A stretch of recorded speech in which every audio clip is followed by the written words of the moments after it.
Assalamualaikum warahmatullahi wabarakatuh. Wahai sahabatku, semoga sahabatku dalam kondisi sehat walafiat di bawah lindungan dari Allah Subhanahu wa taala. Pada kesempatan kali ini kita akan membahas tentang hubungan filsafat Islam dengan ilmu-ilmu keislaman yang lain. Di antaranya adalah ilmu kalam, ilmu fikih, dan juga ilmu tasawuf. Karena itulah dalam membahas ini kita akan runtutkan supaya kita menjadi jelas, karena ada objek-objek yang dibahas oleh filsafat Islam juga dibahas pula dalam ilmu-ilmu tersebut, dan kadangkala juga kita menjumpai bahwa kajian-kajian dalam ilmu kalam, kajian dalam fikih, kajian dalam tasawuf nanti nyangkut-nyangkut juga terhadap persoalan filsafat. Karena itulah supaya memperjelas posisi kita antara filsafat Islam, ilmu kalam, ilmu tasawuf, dan juga ilmu fikih, supaya kita bisa mengerti perbedaan sekaligus relasi di antara ilmu-ilmu tersebut. Yang pertama adalah hubungan antara ilmu kalam dengan filsafat Islam. Ada intelektual yang membedakannya. Fuad al-Akhwani misalnya menjelaskan bahwa antara filsafat Islam, walaupun dia memiliki objek kajian yang serupa, tapi itu memiliki perbedaan. Perbedaannya menurut Fuad al-Akhwani adalah karena filsafat Islam itu adalah bagian dari upaya pembuktian-pembuktian rasional. Sementara dalam ilmu kalam itu didasari oleh keagamaan. Jadi didasari dari dasarnya yang berbeda. Jadi kalau ilmu kalam itu dasarnya adalah keagamaan, tapi kalau dari filsafat Islam dasarnya adalah upaya-upaya pembuktian rasional terhadap adanya Tuhan. Pendapat misalnya Taracana. Taracana menjelaskan bahwa tidak ada bedanya karena objek-objeknya sama. Jadi kalau misalnya ilmu kalam itu juga membahas tentang eksistensi Tuhan, maka filsafat Islam pun juga membahas tentang eksistensi Tuhan. Jadi dalam filsafat Islam, Tuhan dijadikan sebagai objek kajian yang penting karena dia masuk dalam kajian metafisika. Metafisika, atau dalam kajian yang lain bisa disebut nanti teologi, ilmu tentang Tuhan. Jadi kalau misalnya ilmu kalam membicarakan apakah misalnya dalam konteks Mu'tazilah, apakah Tuhan memiliki sifat atau tidak memiliki sifat, karena kalau nanti Tuhan memiliki sifat berarti akan muncul ta'addudul qudama, akan muncul berbilang-bilangnya yang qadim. Jadi perdebatan tentang sifat dan apakah Tuhan memiliki sifat atau tidak itu nanti masuk di dalam kajian-kajian filsafat.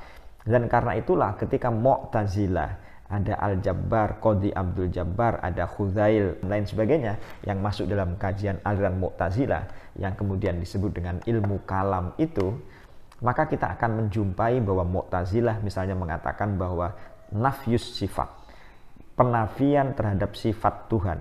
Karena kalau melekatkan sifat Tuhan kepada Allah Subhanahu wa taala misalnya, maka itu akan muncul berbilang-bilangnya yang qadim. Kalau begitu berarti tidak memurnikan Allah, tidak mentauhidkan Allah, maka unsur tauhidnya menjadi hilang kalau misalnya ada unsur sifatnya. Dan hal ini ditentang pula oleh Abul Hasan al-Asy'ari misalnya. Abul Hasan al-Asy'ari sebagai orang atau mantan dari Mu'tazilah, beliau mengatakan bahwa Allah itu memiliki sifat. Jadi perdebatan-perdebatan dalam filsafat Islam itu juga dimunculkan pula perdebatan-perdebatannya dalam ilmu kalam. Karena itu maka pendapat yang mendekati kebenaran, saya mengatakan mendekati kebenaran. Apa? Pendapat yang mendekati kebenaran adalah bahwa antara ilmu kalam dengan filsafat Islam itu sesungguhnya adalah saling simbiotik. Kenapa demikian? Karena kajian-kajian dalam ilmu kalam itu pun juga hampir menyerupai dan juga diberi sumbangan pemikiran rasional dari filsafat Islam juga. Tetapi filsafat Islam juga tidak keluar dari apa yang disebut dengan konteks keislaman. Konteks keislamannya itu adalah upaya untuk mentauhidkan Allah Subhanahu wa taala. Jadi kalau ilmu kalam tujuannya adalah untuk mensucikan Allah, untuk mentauhidkan Allah, maka dalam filsafat Islam pun tujuannya juga untuk mentauhidkan Allah. Jadi endingnya sama. Endingnya adalah untuk membuktikan bahwa Allah itu adalah benar-benar Tuhan, dan manusia pun juga berupaya untuk menjelaskan Allah, memurnikan Allah, mentauhidkan Allah, bebas dari unsur-unsur yang sifatnya adalah kemusyrikan. Itu hubungan antara filsafat Islam dengan ilmu kalam. Karena itulah wahai sahabatku, ada perdebatan juga apakah bahwa Al-Quran itu qadim atau bukan qadim. Nanti kita bisa tahu bagaimana Imam Ahmad bin Hambal itu bertentangan dan berseberangan misalnya dengan kelompok pemerintahan yang berkuasa pada waktu itu, Mu'tazilah. Karena bagi Imam Ahmad bin Hambal bahwa Quran itu adalah qadim, kalamullah itu adalah qadim. Sementara bagi Mu'tazilah sebaliknya. Itu berarti perdebatan di antara keduanya. Kalau ditanya kenapa Mu'tazilah kok ngomong begitu, kenapa dia mengatakan bahwa Quran itu bukan qadim, jawabannya karena lagi-lagi untuk mentauhidkan Allah. Kita tahu bahwa Mu'tazilah salah satu 5 dasar yang dipeganginya adalah usulul khamsah, yang dipeganginya adalah diantaranya adalah tauhid. Di samping yang lain misalnya manzilah bainal manzilatain. Itu artinya bahwa ketika Imam Ahmad bin Hambal kukuh untuk mengatakan bahwa Al-Quran itu tujuannya sebenarnya satu, yaitu adalah untuk mentauhidkan Allah subhanahu wa ta'ala.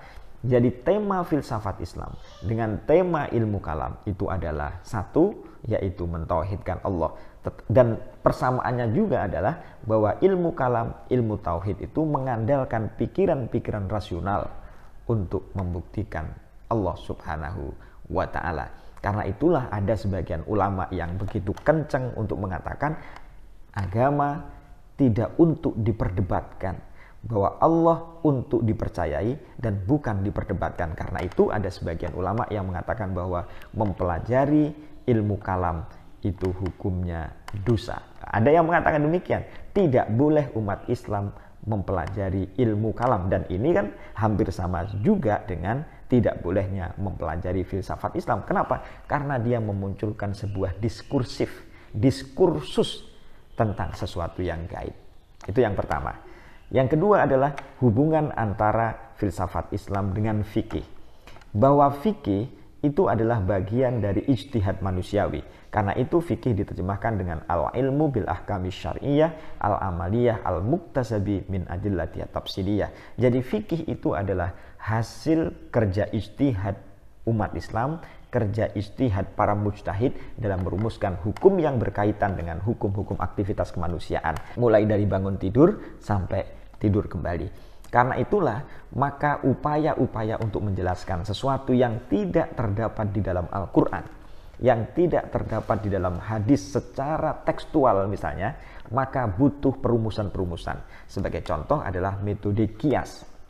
Metode kias misalnya Imam Asy-Syafi'i memunculkan kias itu, misalnya rukun-rukun kias itu yang pertama ada al-aslu, yang kedua ada al-far'u, yang ketiga misalnya ada illat. Dan pola kias ini sebenarnya sama dengan kajian filsafat yang disebut dengan silogisme. Ada premis mayor, ada premis minor, ada kesimpulan, natijah bahasanya.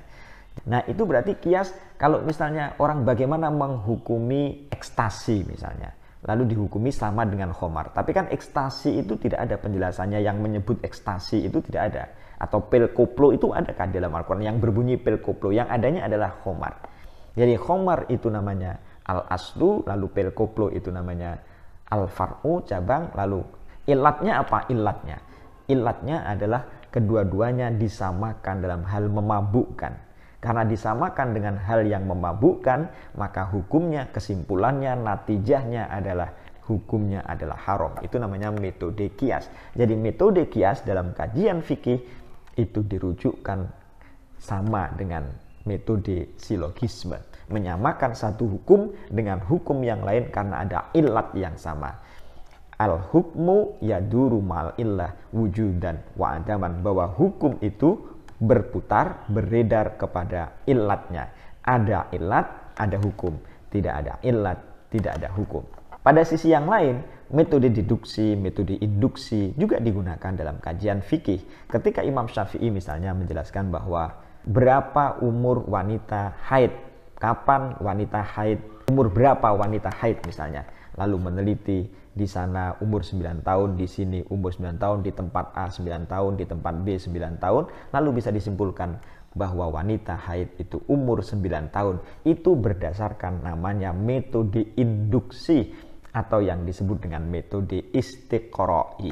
Metode istiqra'i atau metode induksi itu adalah sebuah metode yang didasarkan atau sebuah abstraksi, sebuah kesimpulan dari peristiwa-peristiwa khusus atau peristiwa-peristiwa spesifik, lalu kemudian digeneralisasi.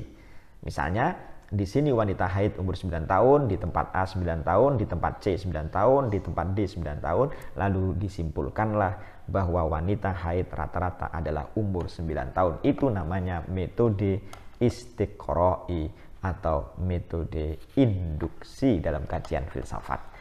Jadi bahwa produksi-produksi hukum dalam kajian fikih pun juga diterima dari metode yang pernah ada dalam kajian filsafat. Karena itu mempelajari usul fikih misalnya, kita akan melihat begitu kentalnya kajian-kajian filsafat di sana. Bahwa al-amru lil wujub, al-amru la yaqtadit tikror, al-amru la yaqtadil faur. Jadi kaidah-kaidah amar misalnya itu juga menunjukkan bagaimana proses induksi itu terjadi. Wahai sahabatku, itu hubungannya dengan ilmu fikih.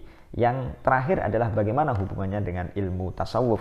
Kita bisa membagi ilmu tasawuf itu menjadi dua. Yang pertama ada namanya tasawuf falsafi, ada yang disebut dengan tasawuf non falsafi.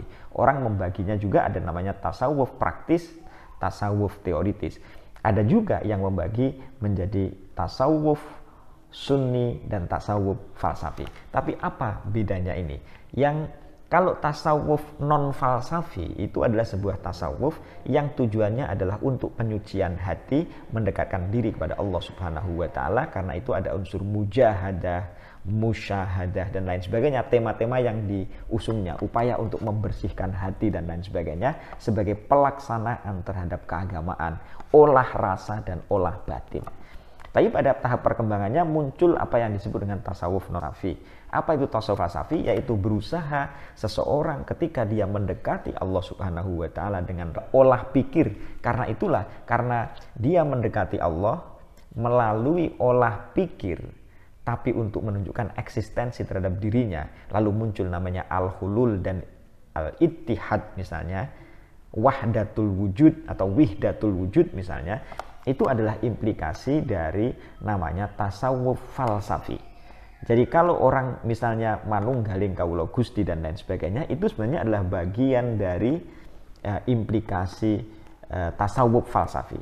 Dalam tasawuf falsafi tadi saya membedakan, kalau misalnya tasawuf non falsafi adalah bagian dari upaya kerja-kerja untuk pembersihan hati. Dia tawakal, tawadu, sobar dan lain sebagainya. Tetapi kalau tasawuf falsafi itu memikirkan atau berdialektika dengan bagaimana eksistensi manusia dengan eksistensi Tuhan. Lalu setelah eksistensi itu muncul, bagaimana dia mendekati Tuhan. Mendekati Tuhan. Karena itulah dalam tasawuf falsafi nanti dijelaskan bahwa Allah itu atau Tuhan itu adalah al-ghaibul mutlaq. Ketika adalah Allah itu adalah al-ghaibul mutlaq, dan Allah adalah yang tidak bisa terpikirkan oleh manusia misalnya, maka kerja-kerja manusia adalah sebagai pancaran dari Tuhan. Maka proses kejadian manusia dengan Tuhan itu adalah namanya pancaran. Nazariyatul faid namanya, al-faid, yaitu sebuah pancaran. Karena dia sebagai sebuah pancaran, maka ketika sampai kepada manusia, tentu pancaran ini adalah pancaran yang rendah. Karena pancarannya adalah pancaran yang rendah, maka usaha-usaha manusia adalah dia menaiki kepada pancaran yang lebih tinggi. Ibarat cahaya, dia masuk kepada yang lebih tinggi. Karena itu dalam tasawuf falsafi nanti dibedakan bahwa manusia itu memiliki unsur dua, yaitu unsur lahud dan unsur nasud. Tugas-tugas manusia adalah mengurangi unsur nasudnya supaya dia bisa melakukan penyatuan dengan Tuhan. Karena itu ada istilah hulul, ada istilah wihdatul wujud.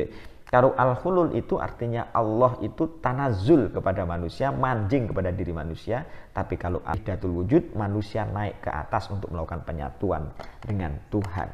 Karena itulah maka ada pertentangan dalam tasawuf.